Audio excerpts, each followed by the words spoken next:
पहले तो ये जान लेना आवश्यक है, भागवत है क्या। जरूरी है ना, क्योंकि जाने बिनु न होई परतीति और बिनु परतीति हो ही नहीं प्रीति। जब तक जानेंगे नहीं तब तक प्रीति कैसे होगी। तो जो भागवत है वो सभी ग्रंथों का निचोड़ है। क्या है? सभी ग्रंथों का निचोड़ है। भागवत आपने यदि सुन लिया तो जान लीजिए कि आपने समस्त ग्रंथों को सुन लिया, यानी समस्त वेद, पुराण, उपनिषद, सब कुछ। निगम कल्पतरोर गलितम फलम शुकमुखादमृत द्रव संयुतम पिबत भागवतम रसमालयम मुहुरहो रसिका भुवि भावुका। ये भागवत लिखा किसने है? वेदव्यास जी ने। सब जानते होंगे वेदव्यास जी ने इसे लिखा। लिखने का काम तो गणेश जी ने किया है। वेदव्यास जी ने तो कहा है। लिखा किसने है? हमारे गणेश जी ने। तो वेदव्यास जी महाराज क्या कहते हैं? निगम कल्पतरोर गलितम फलम। निगम का मतलब क्या होता है? निगम का मतलब होता है वेद। निगम का मतलब क्या होता है? वेद। तो भागवत जो है वेद का ही तो परिपक्व फल है। निगम कल्पतरोर गलितम फलम और शुक मुखाद अमृत द्रव संयुतम। वेदव्यास जी के पुत्र थे शुकदेव। कौन थे? शुकदेव। वेदव्यास जी ने ही जब सबसे पहले इस ग्रंथ को बढ़ाया, लिखा, तो उसका पान सबसे पहले किसको कराया? शुकदेव को। तो कहते हैं शुक रूपी तोते के मुख का संपर्क हो जाने से ये भागवत क्या हो गया है? अमृत हो गया है। निगम कल्पतरोर गलितम फलम शुक मुखाद अमृत द्रव संयुतम। अमृत हो गया है। और इस अमृत का रसपान जीव को तब तक करना चाहिए जब तक जीव के अंदर भीतर सांस हो। जब तक हमारे और आपके भीतर श्वास प्रश्वास चल रही है तब तक जहां भी जब भी अवसर मिले इस सदग्रंथ का श्रवण करिए और कराइए। तो देखिए, सबसे पहले ये जो भागवत, भगवान की उत्पत्ति कहां से हुई? अब बात ये आती है कि वेदव्यास जी कौन थे। तो वेदव्यास जी हैं भगवान विष्णु के ही अवतार। भगवान विष्णु के कितने अवतार हैं? 24। माताओं को पता होगा 24 अवतार में से एक अवतार है वेदव्यास जी का, जो कि भगवान के कलावतार माने जाते हैं। क्या माने जाते हैं? कलावतार। तो हमारे नारायण के भीतर से ही निकले हैं वेदव्यास जी। तो भागवत कहां से निकला? भागवत की उत्पत्ति हमारे नारायण के श्रीमुख से निकली हुई। अब जब भागवत भगवान, अब ये बात भी आप लोगों के मन में आ रहा होगा कि भागवत का उपदेश सर्वप्रथम भगवान नारायण से निकला, उनके मुख से। श्रीमद् भागवत कहां से निकला? भगवान नारायण के श्रीमुख से। किसके सामने निकला? ब्रह्मा जी के। किसके सामने? ब्रह्मा जी के। उसकी भी एक छोटी सी कथा आती है जिसको हम आपको बता देना चाहते हैं संक्षिप्त में। देखिए, हरि अनंत, हरि कथा अनंता। भगवान भी अनंत है, भगवान की कथा भी अनंत है। थोड़े से समय में इसको सुना नहीं जा सकता है।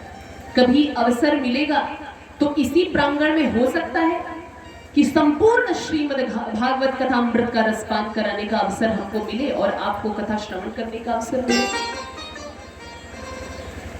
तो एक बार की बात है, ब्रह्मा जी की उत्पत्ति हुई भगवान नारायण के नाभि कमल से।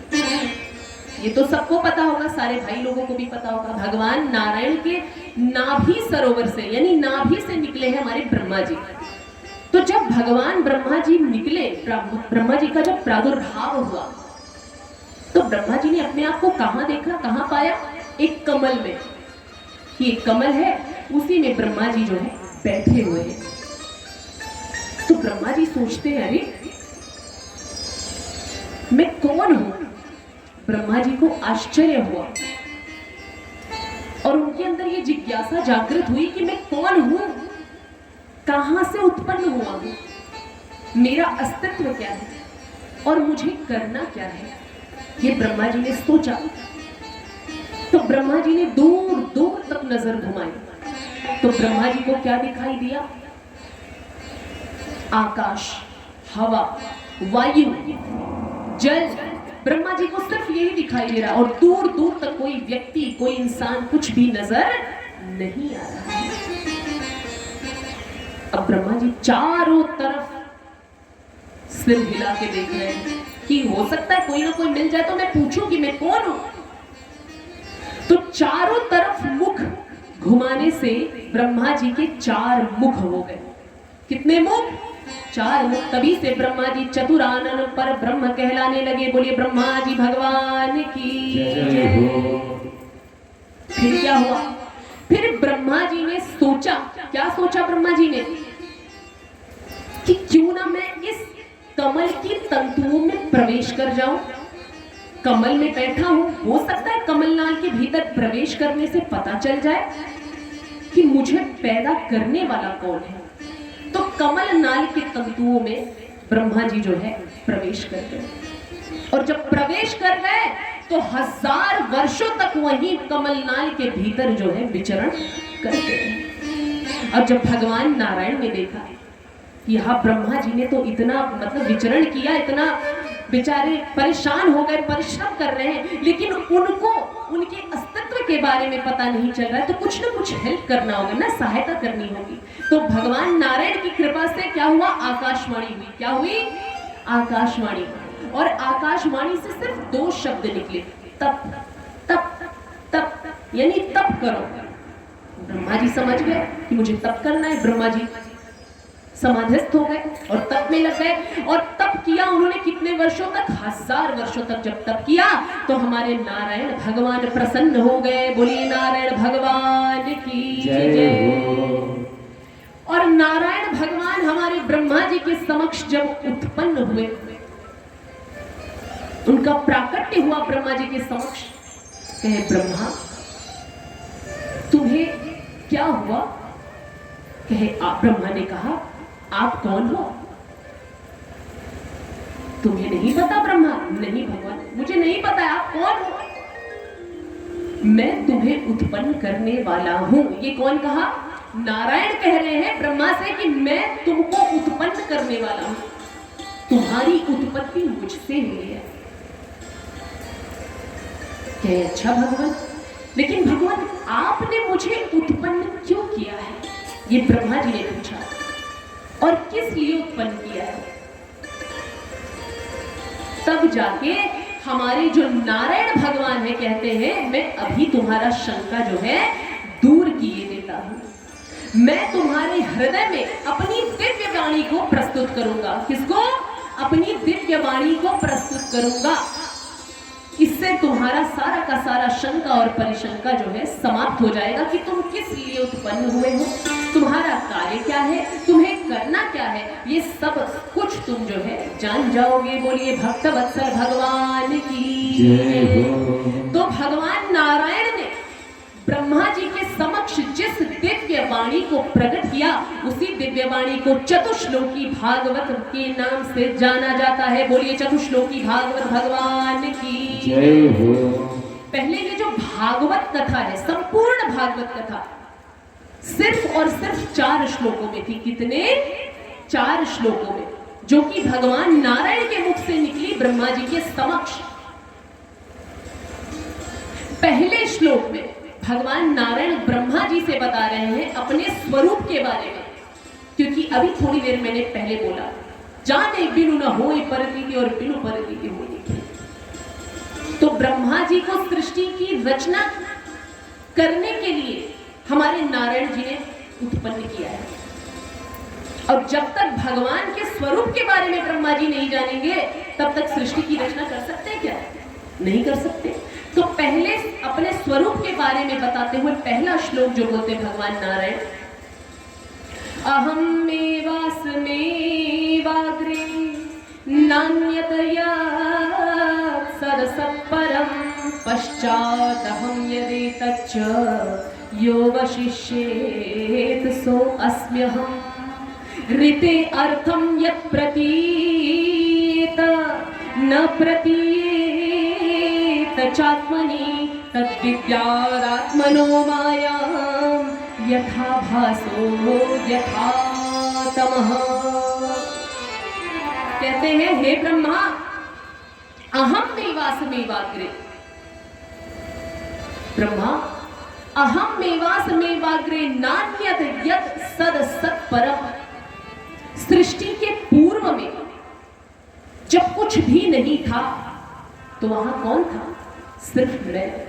मेरे अलावा न कोई था, न कोई है और न रहेगा।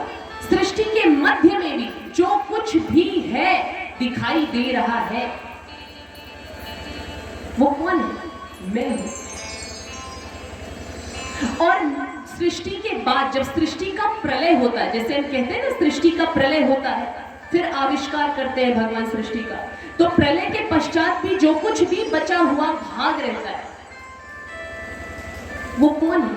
सिर्फ मैं हूं। बड़ा ही सरल है कि भगवान के अलावा न कोई था, न कोई है और न कोई रहने वाला है। कहते प्रभु ऐसा? हाँ ब्रह्मा ऐसा ही है। तो ब्रह्मा पूछते हैं कि जब आपके अलावा न कोई था, न है, न रहेगा, तो हम लोगों को जो कुछ दिखाई देता है सृष्टि में, दुनिया संसार में, सब सत्यवत प्रतीत होता है प्रभु। वो किस लिए, कैसे? तब दूसरा श्लोक बोलते हैं ऋते अर्थम यत् प्रतीयेत न प्रतीयेत चात्मनि तद्विद्यादात्मनो माया यथा भासो यथा तमः। कहते हैं ब्रह्मा जी, भगवान नारायण कहते हैं कि ब्रह्मा जी तुमने मेरे स्वरूप के बारे में तो जान लिया, जो कुछ भी इस दुनिया में है सब मुझसे ही है। लेकिन एक बात और, सृष्टि की रचना तभी हो सकती है जब उसमें कुछ विकार हो, यानी माया। मेरे माया के बारे में भी ब्रह्मा आपको जान लेना अति आवश्यक है। सृष्टि में जो कुछ भी सत्यवत प्रतीत होता है ना, जो कुछ भी दिखाई देता है, वो सिर्फ और सिर्फ माया की वजह से। किसकी वजह से? माया की वजह से। अच्छा, माया का कार्य क्या है? माया का कार्य यही है कि जो सत्य नहीं है उसी को सत्यवत दिखलाती है कि ये सत्य है, और जो सत्य है उसको नहीं दिखलाती। बताइए, ईश्वर सत्य है, सबको मालूम है कि ईश्वर सत्य है, लेकिन क्या ईश्वर हमको दिखाई देते हैं? हमारी नजरों से हम देख पाते हैं? नहीं देख पाते ना। क्यों नहीं देख पाते? हमारी नजरों में, हमारी आंखों में माया को जो बंधन पड़ा है, इसलिए हम नहीं देख पाते। लेकिन देख कब पाते हैं? जब माया रूपी आवरण का हनन होता है ना, तब हम भगवान को देख पाने में सक्षम होते हैं, जब माया का पर्दा हटता है। लेकिन कहाँ माया का पर्दा हटता है माताओं, बताइए? कई माताएं तो यहाँ बैठी होंगी, मन होगा अरे हमारे भैया आए गए होंगे, अरे हमारे पति, बहुत सारी चीजें होती है। कथुआ में तो आए गए, लेकिन फिर कैसे हुआ? लेकिन यहाँ पे जो माताएं बैठी हैं, भाई लोग बैठे हैं, उनमें बड़ा श्रद्धा भक्ति दिखाई दे रहा है और उत्सुकता नजर आ रही है। तो भगवान ब्रह्मा जी से कहते हैं कि ब्रह्मा, जो कुछ भी दिखाई देता है ना, ये सत्य नहीं है, क्योंकि एक न एक दिन सबका अंत हो जाता है। और सत्य कौन सा? सत्य किसे माना जाता है? जिसका कभी अंत हो ही ना। हमारे शरीर का भी अंत होगा, जो कुछ भी जड़ चेतन हमको दिखाई दे रहा है सब कुछ नष्ट हो जाएगा। लास्ट समय में, जो अंतिम समय में अंतिम क्रिया करते हुए जो बोला जाता है कि राम नाम सत्य है, बस सही बात है कि राम नाम सत्य है, राम सत्य है और उनका नाम सत्य है, बाकी सब असत्य है, झूठा है। यथा महांति भूतानि, ये तीसरा श्लोक भगवान नारायण ब्रह्मा जी से कहते हैं, यथा महांति भूतानि भूतेषु च वचेष्वनु प्रविष्टान्य प्रविष्टानि तथा तेषु न तेष्वहम्। क्षिति जल पावक गगन समीरा और पंच रचित यह अधम शरीरा। 5 तत्वों से हमारा जो शरीर है वो बना हुआ है, पृथ्वी, जल, वायु, अग्नि और आकाश। तो क्षिति जल पावक गगन समीरा, ये जो 5 तत्वों से जो कुछ भी बना हुआ है, जड़ और चेतन, भगवान सब में समाविष्ट है, सब में भगवान का वास है, लेकिन सब में होते हुए भी भगवान दिखाई नहीं देते। अंतिम श्लोक बोलते हुए कहते हैं, एतावदेव जिज्ञास्यं तत्व जिज्ञासुनात्मना अन्वय व्यतिरेकाभ्याम यत् सर्वत्र सर्वदा। कि भैया जो आत्म तत्व का के इच्छुक हैं, आत्म कल्याण करना चाहते हैं और आत्म तत्व को जानना चाहते हैं। आत्म तत्व को जानने का मतलब क्या है बताइए? आत्म तत्व का मतलब है अपने को जानना। जब हम स्व को नहीं जानेंगे, अपने आप को जब तक नहीं जानेंगे, तब तक भगवान को जान सकते नहीं है।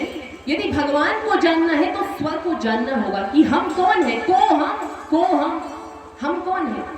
हम भगवान के अंश ही है। कौन है? भगवान के अंश ही है ना हम सभी।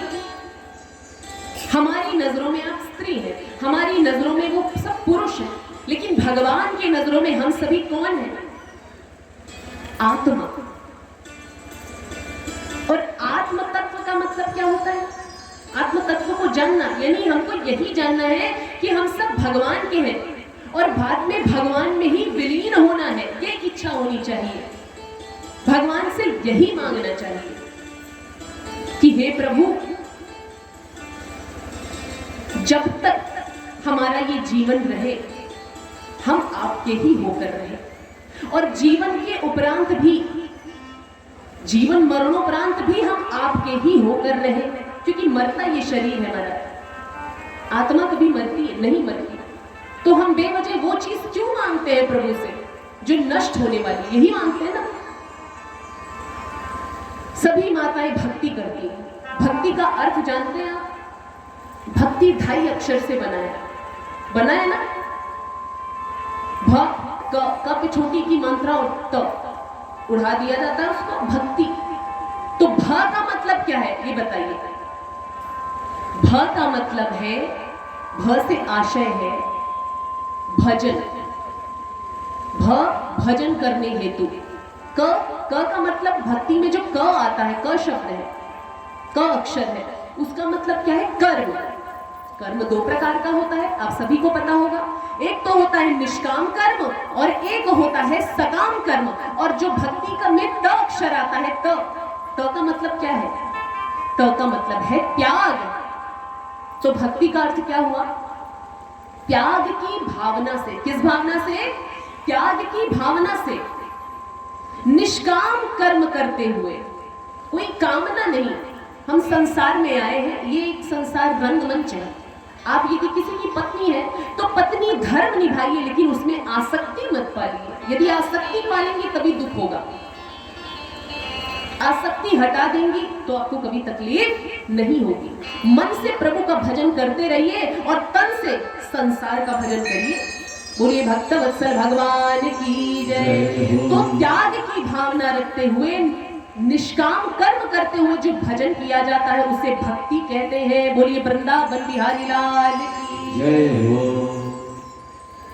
बोलिए चतुश्लोकी भागवत भगवान की जय हो।